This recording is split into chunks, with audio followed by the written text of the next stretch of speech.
சில சகோதரர்கள் திக்ருடைய ஆச்சரியமான பலன்களை பற்றி கூறுங்கள் என்று கேட்டுக்கொண்டார்கள். அருமையானவர்களே, திக்ருடைய பலன்களில் மிக முக்கியமானது என்ன தெரியுமா? மன நிம்மதி. கண்ணியமானவர்களே, இந்த திக்ர் செய்வதனால் அல்லாஹ் மன நிம்மதியை எங்களுடைய உள்ளத்தில் ஏற்படுத்துகிறான். இந்த திக்ர் என்றால் என்ன, அதை எவ்வாறு செய்யப்பட வேண்டும்? சுப்ஹானல்லாஹ் அல்ஹம்துலில்லாஹ் என்ற வார்த்தைக்கு மட்டும் தானா திக்ர் என்று சொல்லப்படும்? இதனுடைய ஆச்சரியமான பலன்கள் என்ன என்பதை பற்றி தெளிவாக இந்த பதிவிலே பார்ப்போம். அல்ஹம்துலில்லாஹி ரப்பில் ஆலமீன், அஸ்ஸலாத்து வஸ்ஸலாமு அலா ரசூலில்லாஹி அம்மா பஅத். கண்ணியத்திற்குரிய இறைவனின் நல்லடியார்களே, அல்லாஹ்வின் சாந்தியும் சமாதானமும் என்றென்றும் நம் அனைவர் மீதும் உண்டாவதாக.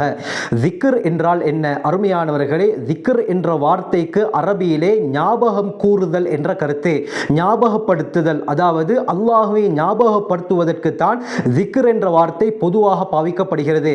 சுப்ஹானல்லாஹ், அல்ஹம்துலில்லாஹ், அல்லாஹு அக்பர், லா ஹவுல வலா குவத்த இல்லா பில்லாஹ் போன்ற வார்த்தைகளை சொல்வதும் திக்ர் தான். ஆனால் இது முழுமையான திக்ர் கிடையாது. உதாரணமாக, நாங்கள் அமைதியாக இருந்து கொண்டு அல்லாஹ்வை ஞாபகப்படுத்துவதும் திக்ர் தான். அல்லாஹுடைய வல்லமையை பற்றி பேசுவதும் திக்ர் தான். அல்லாஹுடைய இரக்கத்தை பற்றி நினைப்பதும் திக்ர் தான். ஆகவே இவைகள் எல்லாம், அல்லாஹ் சம்பந்தப்பட்ட எல்லா விடயங்களும் இந்த திக்ருக்குள்ளால் வந்துவிடும். கண்ணியமானவர்களே, அல்லாஹ் சுப்ஹானஹு வ தஆலா குர்ஆனிலே சொல்லும் பொழுது, சூரா பக்ரா அத்தியாயம் 2 வசனம் 152 கூறும் பொழுது, ஃபத்குரூனி அஸ்குருக்கும், என்னை நீங்கள் ஞாபகப்படுத்துங்கள், உங்களை நான் ஞாபகப்படுத்துகிறேன் என்று அல்லாஹ் கூறுகிறான். ஹதீஸே குதுஸிலே கூறும் பொழுது, யப்ன ஆதம், ஆதமுடைய மகனே, இன் ஸக்கர்தனி ஸக்கர்துக, என்னை நீ ஞாபகப்படுத்தினால் உன்னை நான் ஞாபகப்படுத்துவேன். வ இன் நஸீதனி ஸக்கர்துக, என்னை நீ மறந்து விட்டாலும் உன்னை நான் மறக்க மாட்டேன், உன்னை ஞாபகப்படுத்தி கொண்டே இருப்பேன் என்று அல்லாஹ் கூறுகிறான். கண்ணியமானவர்களே, நாம் உயிருடன் இருப்பது சொற்ப காலம்தான். இந்த காலங்களிலே அதிகமாக நாம் அல்லாஹ்வை ஞாபகப்படுத்த வேண்டும். எந்த அளவுக்கு ஞாபகப்படுத்துவோமோ அதைவிட பன்மடங்கு அல்லாஹ் நம்மை ஞாபகப்படுத்துகிறான் மலக்குமார்களுடைய சபையிலே. இந்த திக்ர் செய்வதனால், அல்லாஹ்வை நினைவு கூறுவதனால் எமக்கு கிடைக்கக்கூடிய மிக முக்கியமான பெனிஃபிட், பலன் என்ன தெரியுமா? மன நிம்மதி, மன ஓர்மை. கண்ணியமானவர்களே, சூரா ரஅத் அத்தியாயம் 13 வசனம் 28 அல்லாஹ் கூறும் பொழுது, அலா, மக்களை அறிந்து கொள்ளுங்கள், பி திக்ரில்லாஹ், அல்லாஹ்வை ஞாபகப்படுத்துவதில் மட்டும் தான் தத்மஇன்னுல் குலூப், உள்ளம் அமைதி பெறுகிறது என்று கூறுகிறான். கண்ணியமானவர்களே, மன நிம்மதியை தேடி இன்று எங்கெல்லாம் மனிதன் சென்று கொண்டிருக்கிறான். உண்மையான மன நிம்மதி எங்கே இருக்கிறது என்று குர்ஆன் சொல்கிறது? அல்லாஹ்வை நினைப்பதில் தான். கண்ணியமானவர்களே, நாங்கள் ஒரு இடத்திலே அமர்ந்து கண்ணை மூடி அல்லாஹுடைய வல்லமையை, அல்லாஹுடைய இரக்கத்தை சிந்தித்தாலே நம்முடைய உள்ளம் அப்படியே பூரிப்படையும். கான்சென்ட்ரேட், மன ஓர்மை என்பது எங்களுடைய உள்ளத்திலே அதிகமாக வர ஆரம்பிக்கும். டென்ஷன் என்பது இருக்காது. உள்ளம் அப்படியே குளிர ஆரம்பிக்கும். இதுதான் உண்மையான வைத்தியம். கண்ணியமானவர்களே, நாம் கையிலே இந்த வைத்தியத்தை வைத்துக்கொண்டு லட்சக்கணக்கு செலவழித்து மன நிம்மதியை தேடிச் செல்கிறோம். உண்மையான மன நிம்மதி எங்கே இருக்கிறது என்று அல்லாஹ் கூறுகிறான்? என்னை ஞாபகப்படுத்துவதில் என்று கூறுகிறான். கண்ணியமானவர்களே, ஆகவே இன்றிலிருந்து முடியுமான அளவு அதிகமாக அல்லாஹ்வை நாங்கள் மனதால் நினைப்போம். நம்முடைய உள்ளம் குளிரும். கண்ணியமானவர்களே, உள்ளம் சாந்தமடையும். உள்ளம் எந்த நேரமும் சந்தோஷத்திலே இருக்கும். எந்த டென்ஷனும் இருக்காது. நல்ல ஆரோக்கியமான முறையில் எங்களால் வாழ முடியும். இதே போல அல்லாஹ் சூரா அன்கபூத் அத்தியாயம் 29 வசனம் 45 கூறும் பொழுது, வல திக்ருல்லாஹி அக்பர், அல்லாஹ்வை ஞாபகப்படுத்துவது தான் மிகப்பெரியது என்று கூறுகிறான். அல்லாஹ்வை ஞாபகப்படுத்துபவர்களுக்கு அல்லாஹ் மன்னிப்பையும் கொடுக்கிறான், சுவர்க்கத்தையும் கொடுக்கிறான். சூரா அஹ்ஸாப் அத்தியாயம் 33 வசனம் 35 அல்லாஹ் கூறுகிறான், வஸ்ஸாகிரீன அல்லாஹ கஸீர வஸ்ஸாகிராத், அல்லாஹ்வை அதிகம் ஞாபகப்படுத்தக்கூடிய ஆண்களும் பெண்களும் இருக்கிறார்களே, அஅத்தல்லாஹு லஹும் மக்ஃபிரத வ அஜ்ரன் அஸீமா, அல்லாஹ் இவர்களுக்காக வேண்டி பாவ மன்னிப்பையும் மகத்தான கூலியையும் தயார் செய்து வைத்திருக்கிறான் என்று கூறுகிறான். அல்லாஹ்வை திக்ர் செய்யக்கூடியவர்களுக்கு அல்லாஹ்வுடைய மன்னிப்பும் கிடைக்கிறது, பிரமாண்டமான சுவர்க்கமும் கிடைக்கிறது. கண்ணியமானவர்களே, இதே போலத்தான் அல்லாஹ்வை நினைக்காமல், அல்லாஹ்வை திக்ர் செய்யாமல் யார் உலகத்திலே வாழ்கிறார்களோ ஷைத்தானை அவருக்கு நண்பனாகவும் ஆக்கி விடுகிறான் என்று அல்லாஹ் குர்ஆனிலே கூறுகிறான். சூரா ஜுஹ்ருஃப் அத்தியாயம் 43 வசனம் 36 அல்லாஹ் கூறும் பொழுது வமை யஅஷு அன் திக்ரிர் ரஹ்மான், ரஹ்மானுடைய அல்லாஹுடைய ஞாபகத்தை புறக்கணித்து யார் இந்த உலகத்திலே வாழ்கிறார்களோ நுக்கையித் லஹு ஷைத்தானன், அவனுக்கு ஷைத்தானை நாங்கள் சாட்டி விடுவோம், ஃபஹுவ லஹு கரீன், அவனுக்கு ஷைத்தான் நண்பனாக ஆகிவிடுகிறான் என்று அல்லாஹ் கூறுகிறான். ஷைத்தான் ஒருவனுக்கு நண்பனாகி விட்டால் அவனை நரகத்திற்கு கொண்டு செல்லும் வரை ஓய மாட்டான். கண்ணியமானவர்களே, அப்படியாப்பட்ட கூட்டத்தாரை விட்டு அல்லாஹ் நம்மை பாதுகாப்பானாக. சூரா சாஃபாத் அத்தியாயம் 37 வசனம் 143 144 யூனுஸ் அலைஹிஸ்ஸலாம் அவர்களை பற்றி கூறும் பொழுது ஃபலவுலா அன்னஹு கான மினல் முஸப்பிஹீன், எங்களுக்கு தெரியும் யூனுஸ் அலைஹிஸ்ஸலாம் அவர்களை பிரமாண்டமான ஒரு மீன் விழுங்கியது. மீனுக்குள்ளால் பல நாட்கள் யூனுஸ் அலைஹிஸ்ஸலாம் அவர்கள் இருந்தார்கள். அந்த சந்தர்ப்பத்திலே சூரா அம்பியாவிலே அல்லாஹ் கூறுவது போல லா இலாஹ இல்லா அன்த சுப்ஹானக இன்னி குன்து மினல் ஸாலிமீன் என்ற திக்ரை அடிக்கடி செய்து கொண்டிருந்தார்கள். இதை பார்த்து அல்லாஹ் கூறுகிறான் ஃபலவுலா அன்னஹு கான மினல் முஸப்பிஹீன், மீனுடைய வயிற்றிலே இருக்கும் பொழுது யூனுஸ் அலைஹிஸ்ஸலாம் அல்லாஹ்வை ஞாபகப்படுத்தாமல் மட்டும் இருந்திருந்தால் லலபிஸ ஃபீ பத்னிஹி இலா யௌம் யுபஅஸூன், மறுமை நாள் வரை அந்த மீனுடைய வயிற்றிலே யூனுஸ் அலைஹிஸ்ஸலாம் அவர்கள் தங்கி இருப்பார்கள் என்று அல்லாஹ் கூறுகிறான். தஸ்பீஹ் செய்ததின் காரணமாக, திக்ர் செய்ததின் காரணமாகத்தான் அந்த மீன் யூனுஸ் அலைஹிஸ்ஸலாம் அவர்களை துப்பியது. அதன் மூலமாக அவர்கள் பாதுகாக்கப்பட்டார்கள். இதே போல சூரா அஹ்ஸாப் அத்தியாயம் 33 வசனம் 41 42 அல்லாஹ் கூறும் பொழுது யா அய்யுஹல்லதீன ஆமனு, இறை விசுவாசிகளை உஸ்குருல்லாஹ திக்ரன் கஸீரா, அல்லாஹ்வை அதிகம் நீங்கள் ஞாபகப்படுத்துங்கள், வஸப்பிஹூஹு புக்ரத வ அஸீலா, காலையிலும் மாலையிலும் அவனை தஸ்பீஹ் செய்யுங்கள், அவனை துதியுங்கள் என்று கூறுகிறான்.